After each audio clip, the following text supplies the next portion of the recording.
ก็ตะกวางบวกไปแห่ใส่หม้อน่ะ แห่ได้ได ไปเล่นหมอ ฮะไผเล็งหมอ ตะกัว ไปเล็งได้ได เดี๋ยวนี้หมอ บ่ เพราะว่ามันเบาเชแพทย์อ่ะนะโอ้ยเฮ็ดไวแล้วนะ บ่กวางนี่บ่ ผู้ได้เลย เขาลืมบอกตัวว่าเข้ามาในเมืองอะตรงกำกับเราข้างในอะกวางเล่ามารยาทเล่าแบบสไตล์แบบคนบ่เคยเข้ามาในเมือง ไหน เฮา ก็เป็นแม่ไว้ให้ก็ มีแต่หมอนั้นยังบ่มาอยู่เนาะชั่วโมงแล้วบ่เดี๋ยวออกไปนำและยันเลาะเลยเล่ไปตะทีบแล้วบ่จักปานนี้เบิ่งคนในนั้นซ้ำ ไปชั่วโมงไป นะ ไปยังทันมืออีกโอ้ สมมุติว่าเพียรเฮ็ดแห้งแทงเฮ็ดนั่นเล่นกับบ่ได้ บ่เป็นหยังดอกบ่แห้งดอกมันต้องตุ่มแล้วเลยติ เพิ่น ตะนะ ค่อยๆพูด เพิ่นเอาลูกออกตอนแรกบ่ได้ยอมให้หมอออกได้ บ่เราย่านแบบว่านึงมากับ เวลาคำเว้าเฮาและเฮาเบิ่งนั่นแหละคือคนบัดบ่เคยเข้าสังคมแน่คืออันนี้บัดฮักกะใหญ่เด้ก็สิย่านแน่เด้แบบเพิ่นว่าได้ยินแปลกๆเฮาว่าขึ้นย่านไว้ก่อน มัน เดี๋ยวออกไปเลาะเบิ่งหมอหน่อยกันเฮามั่นใจว่าหมอลงทาง เอ๊ะ จัก ว่า ไปชูเข้ายัง รถสีหยังขี่ไปนะ ขี่รถจักร รถจักรสีหยังวะเฮ้ยสีแดงนี่ สีแดง สีแดงบ่หักโดนแล้วบอกไปนี่ โดย แล้วนั่นซะเพิ่น จักรยังไม่ได้มือเลย เราบ่ได้ฮู้อีหยังนะกวางนะ ไปชี้เข้าชั่วโมง อืม ลงแล้วจังไดก็ต้องลงทาง จักน้ำมันอย่ามันลงทางมูจัก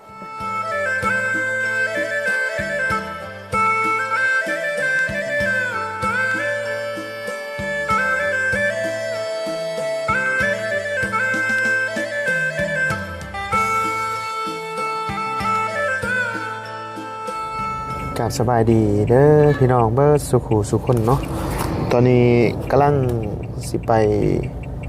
ห้องหมอพี่น้องเอ้ยไปหาน้องตุ้มกับน้องกวางหลังจากที่ว่าเฮาเอาเขาไปให้อยู่บ้านแล้วบ่เห็นพี่น้องเอ้ยเนาะเพราะว่าทางเบาใจเพิ่นพามาห้องหมอพี่น้องเอ้ยซึ่งก่อนหน้านั้นเบาใจได้ส่งหาแล้ว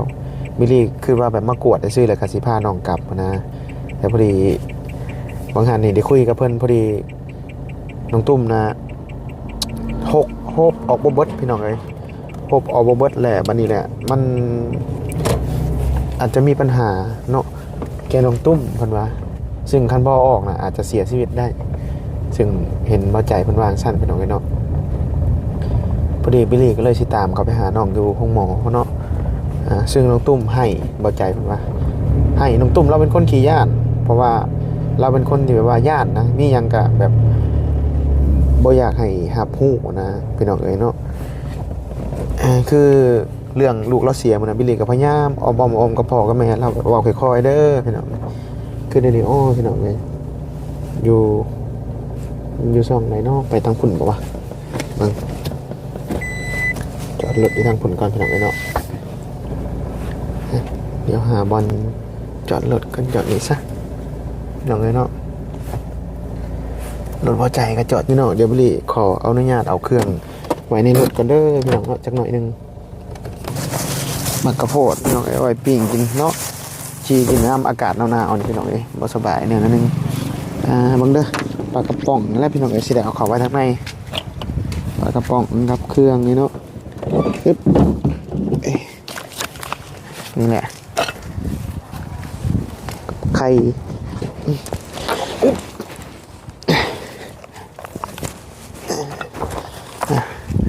ไข่แล้วก็นี่เด้อมีเสียป่าวะเสียแล้วเนาะมีตัวนี้แรงจับง่ายบางคนเขาไม่มีกลิ่นมาเห็นครับก็จะอยากกินบางคนเป็นหน่อยเนาะมันเด้อโอ้เปื่อนไปเลยพี่น้องไอ้มิตรขี้พุ่นป่ะพี่น้องมานี่ป้าไว้นี่แหละเข่ากับเครื่องนี่แหละเนาะเบิ่งตัวนี้ก็เอาไว้ก่อนพี่น้องไอ้บ่ได้เลยตัวนี้เครื่องดูดน้ำตัวนี้ตัวน้อยมีทิปเข่าพอทั้งยูโรในซื้อไปให้เล่าพี่น้องเอ้ยนี่ทิปเข่าซื้อให้น้องนะไปเดี๋ยวจังเซตเอากระดาษเปื่อนพี่น้องเอ้ยตอนนี้บ่ฮู้ว่าเบาใจนี่อยู่ห้องไดโน่เดี๋ยวสิไปเลาะหา FC เลย สวัสดีพี่น้อง เขาเอาเข่าไปเขาขึ้นว่ามา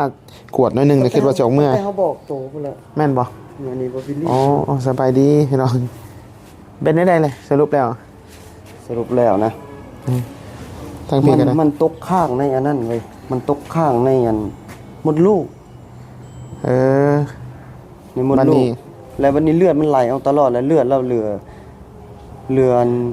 30%อันนี้นะเฮา ใน 30% เฮาพยายามให้ผ้ามาเอาออกอะนะเฮาเบิ่งอาการมันบ่ค่อยดี แต่ไข้แต่ว่าเฮาได้เงิน 3,000ก็ อ๋อ มีเงินอยู่ 3,000แต่ว่าตอนนี้ใส่สโลมอยู่เฮาจ่ายหมดแล้ว อืม เขาจ่าย และ 200,000 800,000พอดีเป็นล้านหนึงโอ้ บัดนี้หา แม่ ๆเฮาเอากวดมื้อก่อนนี่ก่อนสิคลอดลูกหั่นเลือดนะ22%แล้วพอดีทางพี่ดาเพิ่นให้ซื้อยาบำรุงเลือดให้น้องกิน กับอาหารนั่นแหละบำรุงตลอดเลย เลือดเท่าไหร่ก็ 30เนี่ยแสดงว่าเลือดมีเลือดขึ้นมานะหลังจากที่กินยาบำรุงเลือดกินนั้นเข้าไปเมื่อก่อนเลือดซะสอง สิเล่าให้ฟัง อืม น้องตุ้มบ่อยากให้หมอเพิ่นเอาออกได้ บ่ได้ ให้อยากเมื่อเพราะว่าเมื่อจังได๋มันเมื่อบ่ได้ได้เมื่อนี่เจ้ายังสิ นี่ ป่วย นี่บ่บอกเล่ามีแต่เว้าทางอื่นอ้อมๆเอาคือสมมุติว่าทาง บ่ พ่อกับแม่ นี่ เรา มาแล้วหมอบ่อยากกวดเราบ่อยากให้กวด เราย่าน เข้าใจ บ่ บ่ที่มากวดนี่เราคิดว่ามากวดคั้นตุ้มสิตามกระโตซื่อ อืม ๆเดี๋ยวนั้น บัดนี้แหละสรุปแล้วว่าไหนๆน้องย่อมบ่หรือไหน บ่ยอมก็บ่ได้แล้วคันบอกออกก็ตายแล้วเฮ้ย อืม มันเลือดเบิดก็เสียชีวิตแล้วเนาะบัดนี้คันไปใส่เลือดนี่สิหลายกว่านี้อันนี้ไข้แต่ว่าเสียก็บ่หลายประมาณล้านหนึงนี่แหละแต่ว่ามันอยู่ในโครงการนะมันมียาฟรีเนี่ยแต่ว่ายาซื้อกับบ่หลาย อืม ยาซื้อก็2-3อย่างนึงยาซื้อ ไปเข้าไปหาอะไร ครับ ไปหาน้องก่อนพี่น้องไอ้เนาะ ปลด น้องนี่เออเป็นยังไงยังไงลูก เออหนูตุ่มก็เอาอีหล่ะดึงปอด จะน้อยน้ำเกลือเบิดบ่เอาเมื่อได้บ่ อันนี้นะยากินได้นะ ใช้ผัวไปใช้ ชื่อ บ่ กินเป็นชั่วโมงแล้ว ไม่ใช่ว่ากินกระโดดเลยเป็นชั่วโมงเลยยังบ่มา อ้าว ชื่อเขาชื่ออาหารให้กินยังไม่กินข้าวเลย เบิ่งไม่เท่าห้องดีบไหมใช่ไหมโทษได้อไปซื้อน้ำกิน โดย ไปกับไผ่แหละกวางนะ ไปเพรียวมันนะ กวางไปซื้อน้ำกินผู้เดียว โดย เล่าบริหูจักคนทางเลยกวางบริหูได้ออกไปน้ำได้เลย จังชื่อใส่อยู่ตลาดคนว่ามันไปชื่อ เออ ใกล้ๆนี่โลด แล้วยางไปบริขี่รถยาง ขี่รถ รถไผ่ รถไปยืมรถเขาอันน่ะ เออเนี่ยเล่ากับบ่ได้ได้สะเล่าบริหูคนทางบริหูได้เฮ้ยผู้นั้นนะ จะ เบิ่งสิออกไป ชื่อ จอบ ไป เบิ่ง มอย กันจ้ะ เลย จะโดนแล้วบ่ โดนแล้ว โอ้ยบริหูคนทางแล้วคันนั้นน่ะโดนแล้วบริหูคนทางมาแล้วกวางนะ ไม่กลับมาทำงานเลยจ้ะ บ่อย่าละหลง บ่ได้กลับ ทาง ดอก ขนาด เอามัน แต่มันบ่ได้สลับซับซ้อนเป็นโรคนี่ก็แม่นโลดเนาะ เราเคยเข้ามาในเมืองดูอยู่บ่เคยเอารถจักรเข้ามาให้ดูอยู่บ่ เขามามันก็เคยมันแหละ บ่ มาแล้ว มันก็เคยมาดู ถ้าจะไปซิ่งรถลิ้นน่ะนะ บ่ไปสิ่งรถ ขี่รถ เออ บ่ได้นะครับ ประตูนี่อัดเข้าได้บ่เพิ่นให้อัดอยู่บ่ลูกตุ้มนี่ล่ะเออยิ้มมึงดูยิ้มมึงดู เออตุ้ยขึ้นได้นี่เด้กินยาลุ่งเลือดแล้วตุ้ยจะหน่อยเบิดนี่ก็เมื่อมันบ่ มัดนี่ก็เขาทันมาว่ายังกดในหนึ่ง ใครอยู่กวดบ่หลายเนาะบ่บางงานนี่หมอเพิ่นว่ากวดอันนั้นเนาะแต่ว่าบัดนี้คือสิบ่ได้กวดคือเก่าเลยติเอ้ยคือยังแต่น้อยหนึงเนาะยังแต่น้อยหนึงเป็นไงลูกแน่บ่ ตุ่มน่ะเป็นจังซี่มันข้างในมดลูกเว้ยข้างในมดลูกแล้วบัดนี้ ไหนมึงว่าดาวนี่เว้ยยังปลายเตียงกับเจ้าคือ เขาเอาไปใส่นี่ อย่าเนาะไว้ดีๆอย่ามัดดีๆลูกอย่า พัวจะเอาไปใส่โอ้เรานอน อ อะไรกินบ่ได้ ยู่น เนาะ อกคนน่ะ อยู่นอกบ่อืม อันนี้ได้เนาะกำเพิ่นกำมาอยู่กำอยู่หยังแต่ว่า เป็นยังอีหล่ะคือขยับขาเป็นยังลูกเมื่อยบ่เดี๋ยว ปวดตด ปวดกระโตว่าลูก ปวดเอาแล้วเนาะ น่ะ เป็น เก่าขั้นเลย ขั้นบ่ ขั้นบ่เป็นหยัง mẹ nó cột à bà เก่าเก่า nó cột tàu mày mày อืม tạ kia ấy tụi bục mày บ่อากวางบ่ไปแหะใส่หมอน่ะ แหะได้ได ไปเล่นหมอ ไผเล็งหมอ ตะกัว ไปเล็งได้ได เดี๋ยวนี้หมอ บ่ เขาว่ามันเบาใช่แพทย์อ่ะนะโอ้ยเฮ็ดไวแล้วนะ บ่กวางนี่นี่บ่ ผู้ไทย เขาลืมบอกตัวว่าเข้ามาในเมืองอะตรงกำกับเราข้างในอะกวางเล่ามารยาทเล่าแบบสไตล์แบบคนบ่เคยเข้ามาในเมือง này เข้ามาในเมืองมากินข้าวกับเฮา เมี นี่ ยเขาเบิ่ง เด็กน้อย เมี เด็ ย ก เขาทัน มาเสิร์ฟ นี่ ข้าวนี่น้อง เฮ็ด ถาม ไวๆโลด เจ้าคนเราถึงบ่ไงถามเขาจนอายเขาว่าน้องอย่าไปถามมันนั่นต้องสอนเราได้เราบ่ค่อยได้ฮู้สังคมเข้ามาในนี้ กั กัน นเลย นะเฮาเป็นพระเครื่องเนาะ แพทย์ว่า เมื่อไหร่เข้ามากับไปขลุ่ม ว่า หมอจนหมอ เอา ว่าจะออกไปถ่ายอยู่นอกไปไหม ไปหายเฮาอีก ใครให้หมอ เขาก็หายแล้วไปเล็งเขาบ่แม่นแนว บ่แม่นแนวแล้ว ไปเว้าไปนี่บ่ไปไหว้ได้ไหว้ บ่แม่นคือจัง ให้ ซี่เลย เขาเฮ็ดไวๆโลดมันว่าแพทย์หายมันปืน เฮา ค่อยๆก็เป็นแม่ไว้ให้ก็ มีแต่หมอน่ะยังบ่มาอยู่เนาะชั่วโมงแล้วบ่เดี๋ยวออกไปนำและยันเลาะเลยเล่ไปตัวทีบแล้วบ่จักปานนี้เบิ่งคนๆในนั้นซ้ำ ไปชั่วโมงไป นะ ไปยังทันมืออีกโอ้ สมมุติว่าเพศเฮ็ดแห้งแทงเฮ็ดได้เล็งเขาก็ได้ บ่เป็นหยังดอกบ่แห้งดอกบ่ต้องตุ่มแล้วเลยติ คน ตะนะ ค่อยๆพูดนะ เพิ่นเอาลูกออกตอนแรกบ่ได้ยอมให้หมอออกได้ บ่เราย่านแบบว่านึงมากับ เวลาคำเว้าเฮาและเฮาเบิ่งนั่นแหละคือคนแบบบ่เคยเข้าสังคมแน่คืออันนี้แบบฮักกะใหญ่เด้ก็สิย่านแน่เด้แบบเพิ่นว่าได้ยินแปลกๆเฮาขึ้นย่านไว้ก่อน ก็มันจำเป็นแล้วแหละมัน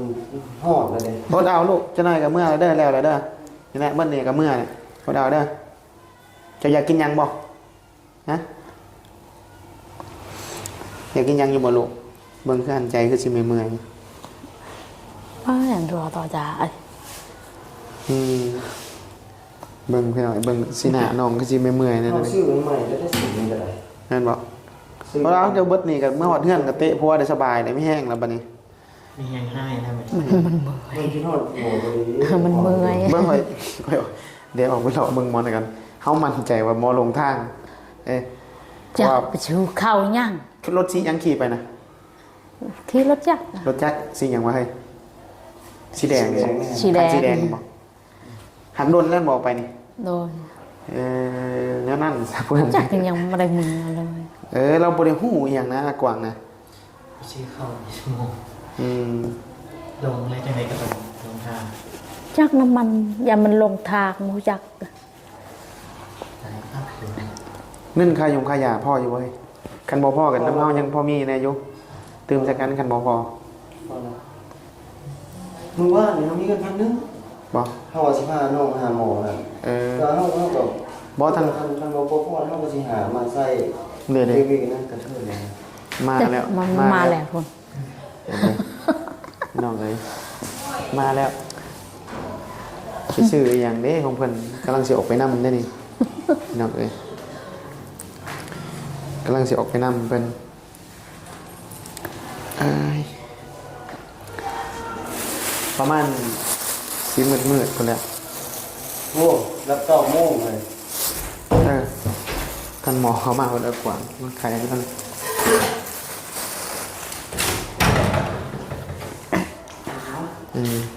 เป็นอะไรสบายดีก็เลยสบายดีเป็นอะไรได้ข่าวว่าเจ้าให้หมอบอก บ่ได้หาย จะว่าได้ ว่าเมียเคยบอกอะขาดมันบ่นะฮะไปไหว้แบบบ่ไปไหว้เลยเตียงมันแห้งหมอว่าไปหายได้หายแล้ว แม่นบอก แม่น นั่นแรกคือไอสอนตัวให้บอตัวเขามากินเขาวกับไอนะไอบอกว่าขั้นบ่หูจักเขาแหละบ่เว้าแบบบางเทื่อเฮานะเฮาเว้าตามภาษาเฮาแต่ว่า คนอื่นเขาพังน่ะมันบ่ม่วนยังบอกไอพยายามสอนตัวตลอด มื้อหน้าคันสิเว้าหยังกันฮู้มากกับไอ้ใจบ่หรือไปกับอ้ายก็มีแต่จะบอกอ้ายให้อ้ายบอกเขาอีกหรือว่าบอกไอ้ใจก็ได้คันมาไอ้ใจเด้อ เฮ้ยบ่เป็นหยังดอกเมียจะหัวเลยบ่เมียหัวเมียบ่หัวหัวควันผัวบ่ตุ้มโลกหัวควันผัวให้หมอนะดีแล้วก็จะบ่ฉีดยาให้กวางทุกทีเท่าแดนนะเขาก็อยู่ให้ซักยาแห้งๆเลยเด้บ่ยิ้มได้แล้วตุ้มน้อยเห็นผัวแล้วกินฮอดผัวดอกอันนี้เด้อบ่ได้แม่นอีหยังดอก แม่น่าเห็นหน้าผัวเลยยิ้มนี่ ยิ้มตลอดนะเนาะ เห็นหน้าเลยเจ็บบาด เสี่ยวเจ้ายังบ่ได้มาเลยค่าเวียก เขาทำเองก็ โอ้เราค่าเวียกไปร่วมตลอดเลย ไม่ได้เรื่องคนมองเลยนะ ได้คุณลูกยังไงผัวว่าไม่หมอว่า ผัวว่าได้หนังตุ้ม บ่ตุ้มอย่าหัวคันเป็นอ้ายนะหัวเป็นอ้ายคิดได้คันอ้ายเนี่ยไอ้สิเอื้อนเอากวางมาพี่ฉีดยาให้มันเลยบัดนี้ฉีดหลายๆเข็มโลดให้มัน นอนรับมัน ให้มันนอนรับอยู่หั่นแหละมันอยากนอนอยู่หั่นปะมันไว้หั่นแหละค่าห้องค่าหยังก็อันนี้บ่แม่นห้องพิเศษห้องร่วมแต่เนาะ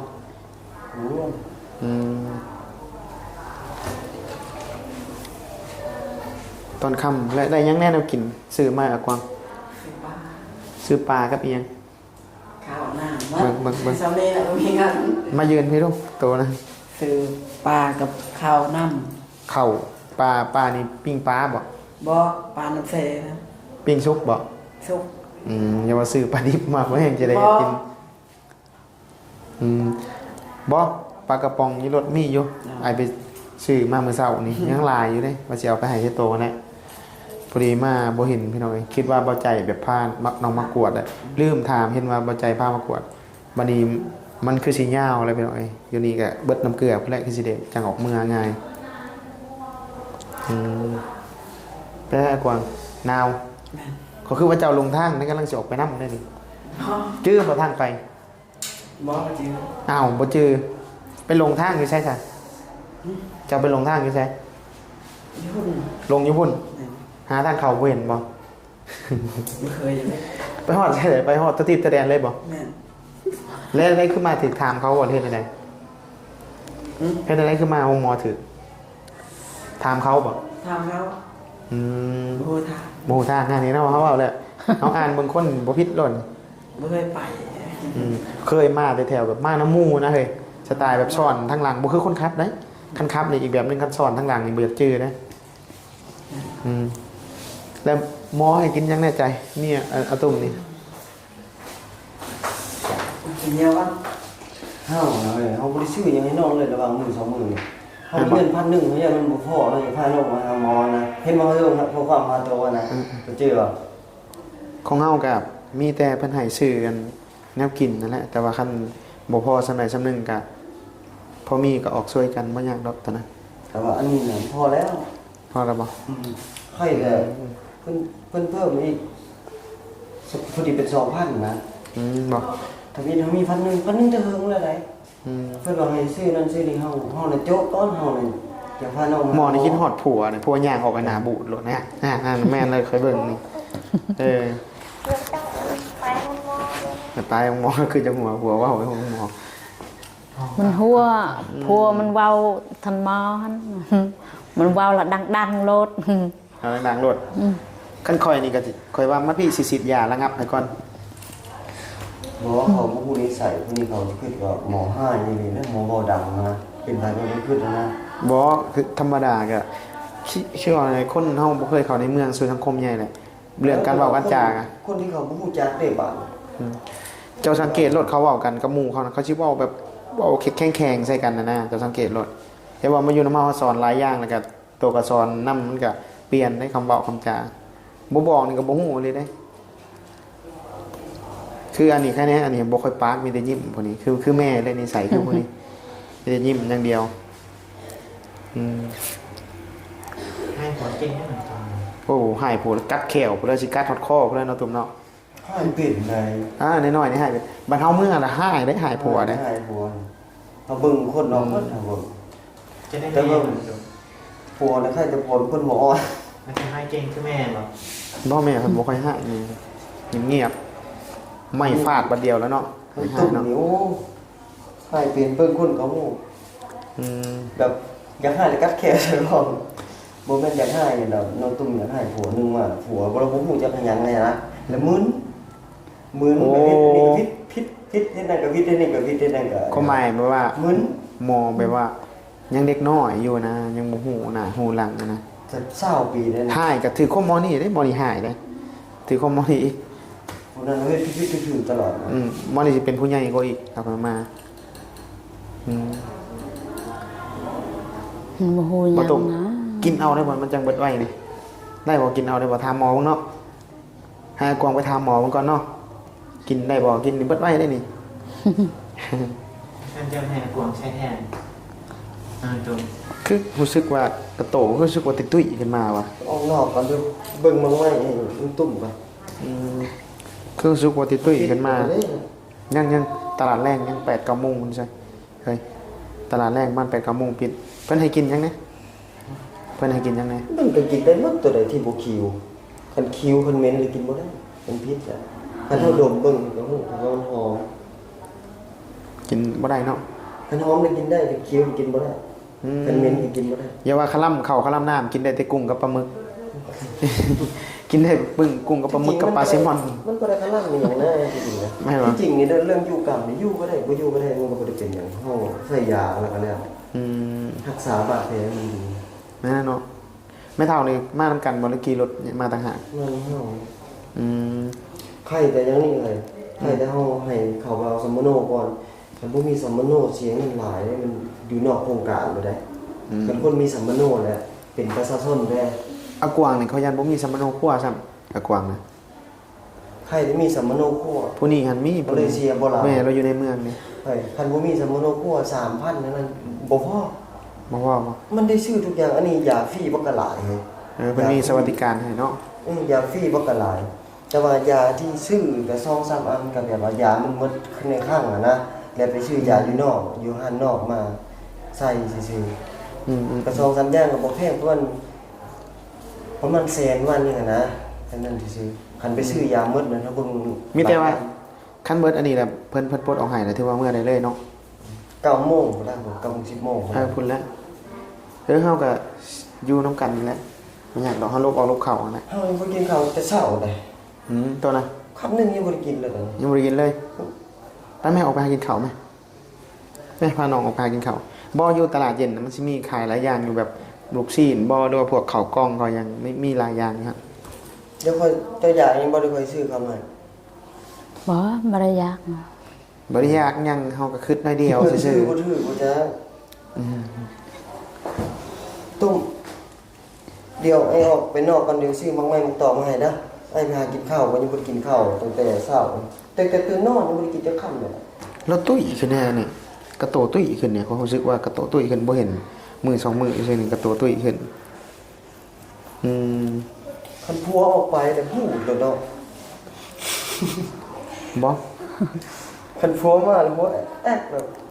หมอนี่สไตล์นั่น ความสุขทางใจนั่นล่ะเนาะ คนแนวเนี่ยคันเว้าถือคอนี่บ่ย่านในคันเว้าอีหยังแนวใดก็ได้เบิดนี่ ป้าเมื่อวานนี่ต้มไปห้องหมอนะบ่ผ่านก็ไม่ได้ยอมนะ มาวันนี้ออกไปล้างตัวให้หมอ บ่มื้อหน้าบ่เว้าไปหมอมื้อหน้าส่วนว่าไปเที่ยวสิ มาบัดหายให้ได้แบบว่า ไปเที่ยวฮอดหมอ คนแล้วนี่ นั่งท่ากับข้าวนึงมีเวียกน้อยเดียวเด้อทานน้อยเดียวน้อยเดียวเลย ล้างตัวเรียบร้อยวันนี้บ่จะเข้าหออยากมื้อบ่เข้าแล้วบ่เข้าบ่ได้เพราะว่าอีนางมีเลือดตกหลายเด้เลือดนอกตลอดพอมันข้างแน่นมดลูกเด้คันเอาออกแล้วก็แล้วเจ็บ แล้วบ่อันนี้แล้วมีแต่ฐานจริงเพิ่นถาอาการคันน้องตุ้มคันเป็นวินเป็นเวียนแล้วบ่ดอกคือเพิ่นถาเบิ่งว่าเป็นวินบ่เป็นเวียนบ่เพราะว่านั้น Plau วินบ่เวียน terus ber ออกลูกก็โดนเนาะ ตะเบิ้นละบ่ เจ็บท้อง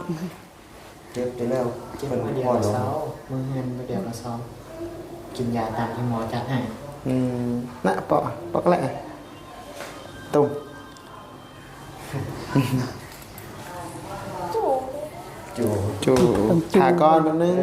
จิมือกันแล้ว แต่อาการแพทย์แหว บอกพัวจะนะไปบอกแพทย์นะว่าเมื่อได้สิ อันนี้เขาสีดยาให้ดิ จะนอนจังเมื่อลูก จักเมื่อแล้ว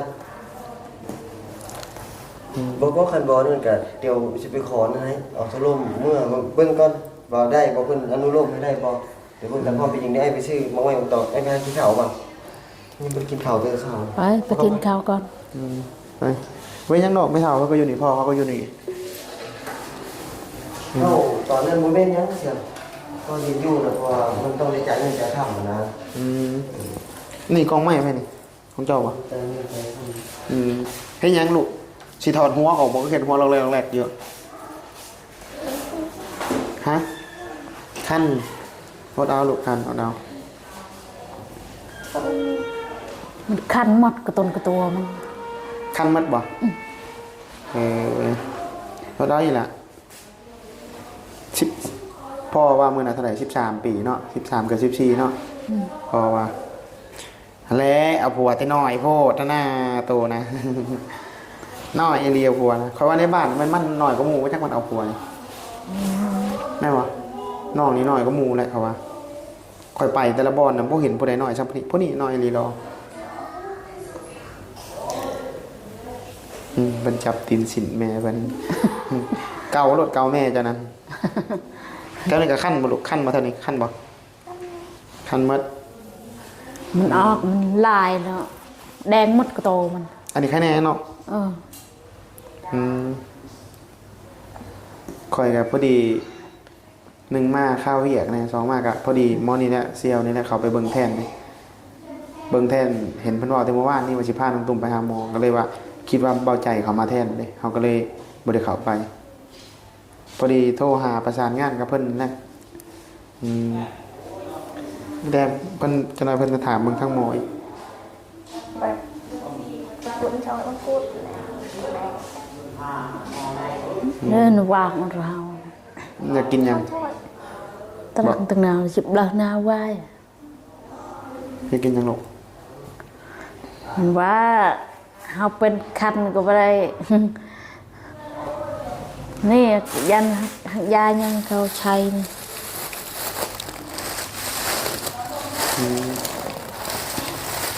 มีแต่อัมปีนี่ นั่นบ่เจ้ากินข้าวแล้วพอแต่เช้ามานี่บ่แม่ กินแล้วเขา กินแล้วบ่ โดย ยังว่ายังบ่ทันกินซะดอก กินแล้วเขาเมื่อแต่เฮือนเขากินแล้วไป ไปได้เอากวางหนาว แม่นหนาว นั่งอยู่ในรถนี่แหละ หนาวพอดีไอ้ไปซื้อเครื่องมาแล้วไปหาพวกน้องอยู่บ้านบ่เห็นเพราะว่าเห็นไอ้ใจแล้วเว้าแต่เมื่อวานนี่ว่าจะพาพวกเจ้าไปกวด แม่น ไอ้คิดว่ากลับมื้อเบิดเลยเด้ บ่ บัดนี้ไปหาหมอเพิ่นว่าได้ตะบิดนะเพิ่นให้นอนบ่เดินได้ ให้นอน แล้วบัดนี้แหละเพิ่นว่าเบิ่งก้อนแม่นบ่ แม่น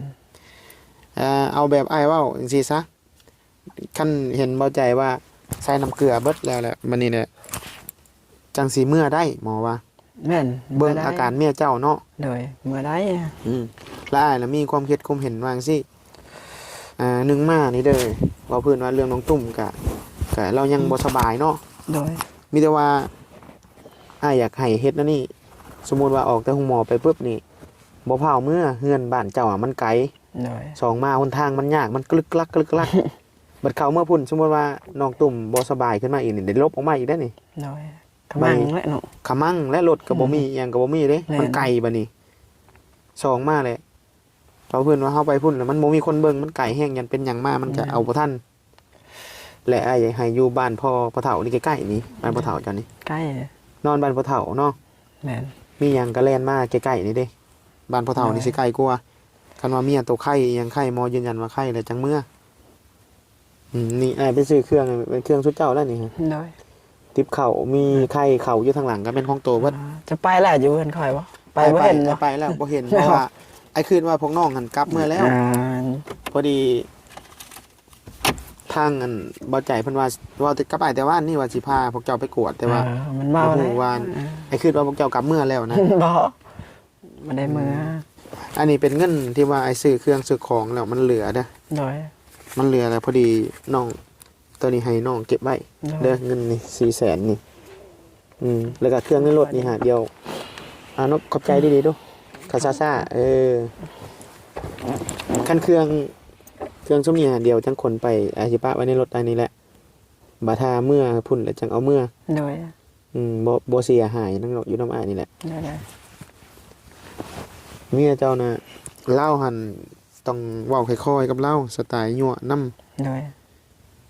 คนนั่นน่ะคนขี้ย่านได้ขี้ตกใจได้คันเว้าให้ย่านแตกตื่นก็แตกตื่นได้กว่านั้น บัดนี้มาแหละคันเว้าคือไอ้บอกนั่นแหละคันสมมุติว่าหมอมีหยังก็เฮาคือเฮาบ่เคยเว้านำเขานี่คือไอ้สอนเจ้าแล้วว่าเว้านำเขาเฮาเว้าบ่เป็นก็ให้คนอื่นเว้า อ๋อ คือไอ้นี่ไอ้ฮู้แล้วนิสัยกว้างไปบ่ได้ไอ้ฮู้แล้ว ฮู้แล้ว เข้าใจแล้วแต่ว่าคนอื่นบ่เข้าใจเจ้าติ นั่นคิดบ่ค่อยหาย เจ้าเว้าเสียงดังเด้ แม่น คนแถวบ้านเจ้ามีแต่คนเว้าเสียงดังเนาะ แม่นเสียงดังกว่าค่อยนี่ แล้วเขาก็เลยแบบบ่เข้าใจ อัน เนาะ นี้เขาบ่ได้เข้าใจคิดบ่ค่อยหายเขาบ่ได้หายบ่ค่อยหาย เมื่อนายก็เห็นยกหมอว่า เจ้าออกไปทาอยู่นอกเด้อพูดไปยืนอยู่นอกคุณหมอว่า แต่ว่าสิกวางถึกหายแล้วก็เลยให้น้องไปนํผู้นายผัดเล่าคำเว้าเราสิเก่งกว่าอ้ายได้เต็งซิ่งนั่นดิเรานึงมาเรามีประสบการณ์หลาย เราเลยเว้านํผู้รักผู้ใหญ่หลายผู้นั้นสิใครแน่ปานนี้ยังบ่ได้กินข้าวบ่สมเจ้านะ กินแล้วเมียค่อยบ่ได้กินเขา เมียเจ้าบ่ได้กินข้าว แม่นบ่ได้กินเขา หมอ ให้เขาไปซื้อปลา หมอให้กินอยู่บ่ล่ะหมอเพิ่นว่าได้ จักแล้ว หมอว่าบ่จักบ่ แม่น ให้พี่น้องเนาะตะกวางนี่มาตั้งแต่3:00 นบ่เลยมาแต่เช้านี่ มาแต่3:00 น แต่ตอน3:00 นเพิ่นยังบ่ทันได้เมื่อเลย แม่นยังบ่ทันมื้อแต่ยังบ่ทันกินข้าวเลยแต่3:00 น ข้าวมีอยู่บ่ มีซื้อแล้วข้าวสุก ข้าวสุกซื้อแล้ว อืม เงินน้ำเจ้ายังมีอยู่บ่เงินน้ำเจ้า ยัง ยังบ่ยังเท่าใดเงินน้ำเจ้า ยัง2,700,000 โฮมไว้ โดย บางเทื่อมื้อหน้ามื้อในสมมุติว่าคือซุมอ้ายก็บ่ได้เข้าไปตลอดได้ โดย บางเทื่อคือสมมุติว่าเนาะมื้อใดมื้อหนึงคันสมมุติว่าบ่ได้เข้าไปเจ้าก็เอาไว้ใช้เงินตัวน่ะใช้จำเป็นนั่นแหละ โดย ซุมอ้ายก็บ่ได้เห็นตลอดเด้บางเทื่อ มันได้ย้ายไปย้ายมาและน้องกวางเอ้ย โดย แต่ว่าก็บ่ได้ป้าดอกคือย้ายไปย้ายมาก็อ้ายก็ไปจอบนั่นแหละไปจอบเรื่อยๆอยู่แต่ว่าเมียเจ้าน่ะแล้วเนาะตัวเพิ่นเฮ็ดหมอเว้าให้แล้วบ่ แล้ว ถ้ามิดเราให้บ่ เขาบ่ได้เข้าห้องหายจากบ่ให้ เห็นบ่ใจว่าน้องตุ้มให้เดี๋ยวนี้เราก็อยากเมื่ออยู่แล้วมีแต่อยากเมื่อน้องตุ้มก็ แม่น เจ้าก็ไปบอกกับเมียเจ้าก็บอกกับมันบอกกับตุ้มว่าจังน้อยจังเมื่อพร้อมกันแหละข่อยก็อยู่น้ำเจ้าอยู่นี่แหละก็บอกน้องสิ แม่น เมียเจ้าแล้วก็สิอุ่นใจได้ มีแต่เดี๋ยวจะน้อยเจ้าต้องเข้าไปนั่งอยู่น้ำเมียเด้อ โดย นั่งอยู่ใกล้เขาแหละมีหยังก็นั่งอยู่นํกันน่ะคันสมมุติว่า คือสมมุติเขาออกมาโดนปึ๊บนั่นนี่หั่นเขาอยู่คนหนึ่ง2คนกับแม่น่ะมันย่านเมียเจ้าคนขี้ย่านนี่บ่ แม่น เธอจะว่า แล้วคนขี้ย่านแล้วบัดนี้แล้วเราคิดย่านขึ้นยังไงแล้วอยากเมื่อบัดนี้ แม่นแล้วนี่มือก็มือแหละว่า เมื่อก็มีแต่ไปอยู่ใกล้ๆนี่แหละบ่เผาไอ้บ่ให้เมื่อดอกบานเจ้า โด นะ ย เมื่อบานพ่อเฒ่าไม่เฒ่าไกลๆนี่ บ้านเขายังไกลหลุม ยังไกลยันเดินทางเป็นอย่างมากเลยเอาภาษากะมีแต่ว่าแบบไอ้เว้าและกวางเอ้ยไอ้ก็อยู่นี่แหละไอ้ก็ไปมาครับไอ้ใจอยู่นี่แหละ โดย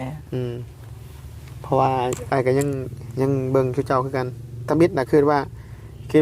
สิได้สวนทางกับเจ้าเพราะว่าไอ้ก็กะว่าสิเมื่อแล้วมื้ออื่นจะเข้าไปว่ะ พอดีเห็นไอ้ก็เลยโทรหาไอ้ใจแน่ไอ้ใจส่งหาแน่ก็เลยว่าได้เข้ามาจอบเบิ่งเจ้าก่อนเอ้าคันซั่นสบายดีเพิ่นเด้อสบายดีพี่ทุกคน สบายดี สบายดี